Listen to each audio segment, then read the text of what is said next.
अभी एक तरफ राजस्थान में गर्मी रिकॉर्ड तोड़ रही है और दूसरी तरफ सरकार की बिजली की कटौती रिकॉर्ड तोड़ रही है। शायद ये रिकॉर्ड पहले कभी नहीं देखा होगा कि दिन और रात कोई समय नहीं है, बिजली लोगों को गर्मी मारने का सरकार काम कर रही है।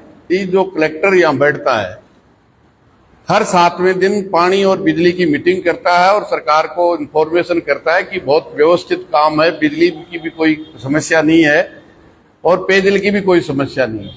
मतलब आप अंदाजा कीजिए, बिजली जनता पैसा देकर के बिजली का उपयोग करती है, वो मुफ्त में नहीं करती है। फिर भी इस गर्मी में लोगों को दिन और रात में बिजली नहीं मिले, आप अंदाजा कीजिए क्या हालत होगी उन मासूम बच्चे जिन्होंने जन्म लिया इस महीने में, उनकी क्या हालत होगी, आम आदमी की क्या हालत होगी। जबकि राजस्थान में सौर ऊर्जा में देश में पहले नंबर पे है।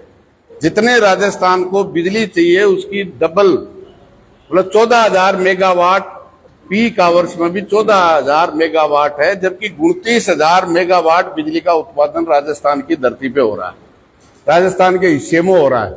और फिर कटौती का इतना बड़ा दंश भोगना पड़ रहा है, चाहे वो गांव हो, गांव का तो कोई समय ही नहीं है, बल्कि शहर के लोगों को भी दोनों चीजों से बिजली की कटौती और पेयजल की समस्या। मतलब गर्मियों में भयंकर गर्मी के बाद में भी कोई कंटीजेंसी नहीं है, कोई टैंकर नहीं है। इसलिए तय किया है कि आने वाली 20 तारीख को 11 बजे जो सरकार का प्रतिनिधि कलेक्टर यहाँ बैठता है, निश्चित रूप से इस समस्या के समाधान के लिए विरोध प्रदर्शन करेंगे। सरकार के प्रतिनिधि को कहेंगे कि इसका इंतजाम करें, वरना इसके परिणाम बहुत खतरनाक होंगे। मैं समझता हूं सुबह 6 बजे से लेकर रात 12 बजे तक इतने टेलीफोन आते हैं, उनके 90% टेलीफोन बिजली कटौती के और पेयजल के लिए आते हैं। न टैंकर की व्यवस्था है, न कोई कंटीजेंसी है, आराम से अधिकारी है, एयर कंडीशन में बैठे हुए हैं, 220 में 132 में बिजली रहती है, आराम से कूलर चल रहा है, एससी का, कलेक्टर का, एसडीएम का, तहसीलदार का कूलर चलता है, ऐसी चलती है, आराम से बैठे हैं, तनख्वाह 1 तारीख को मिल जाती है। जनता से कोई लेना देना नहीं है इस सरकार का।